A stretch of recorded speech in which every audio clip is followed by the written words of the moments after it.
ایک اللہ کے نبی علیہ السلام کہیں گزر رہے تھے تو ایک پتھر چھوٹا تھا لیکن اس میں سے پانی بڑا زیادہ آ رہا تھا۔ اللہ کے نبی علیہ السلام نے کہا پتھر چھوٹا ہے پانی بڑا زیادہ نکل رہا ہے۔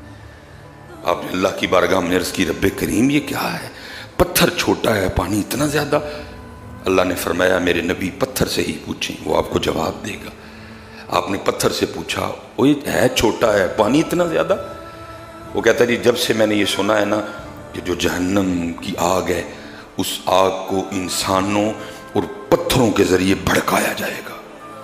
جب اس آگ کو اللہ تیز کرنے کا ارادہ فرمائیں گے تو بطور بالن، بطور پیٹرول، بطور ڈیزل اس میں انسان اور پتھر ڈالے جائیں گے۔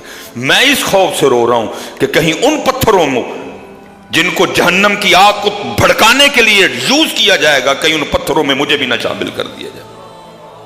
اللہ کے نبی علیہ السلام نے اس کے لیے دعا فرمائی ہے اللہ اس کو ان پتھروں میں سے نکال دے، اس کو لسٹ میں سے، اس فہرست میں سے جن کے ذریعے جہنم کی آگ کو بھڑکایا جائے گا۔ اللہ کے نبی تھے جی، نبی کی دعا مقبول ہوتی، دعا قبول ہو گئی۔ اس پتھر کو یہ خوشخبری سنا دی گئی تجھے جہنم میں نہیں پھینکا جائے گا۔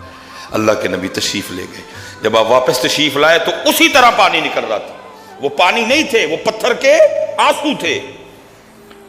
آپ نے فرمایا پہلے اس کو پوچھا تھا، کہتا ہے یہ خوف رلا رہا ہے کہ وہ پتھر جن کو جہنم کی آگ کو بھڑکانے کے لیے یوز کیا جائے گا مجھے ڈر ہے ان پتھروں میں میں نہ ڈالا جاؤں۔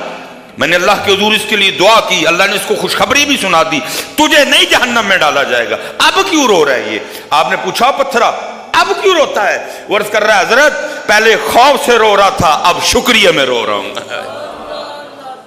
پہلے خوف میں رو رہا تھا اب شکریہ میں رو رہا ہوں۔ واہ مالک اتنا کرم، مجھے جہنم سے آزادی کا پروانہ دے دیا، میں اب نہیں جہنم میں ڈالا جاؤں۔ پہلے خوف سے رو رہا تھا اب میں شکریہ میں رو رہا ہوں۔ شکریہ میں قربانی کر، نہیں بھی تجھ پہ واجب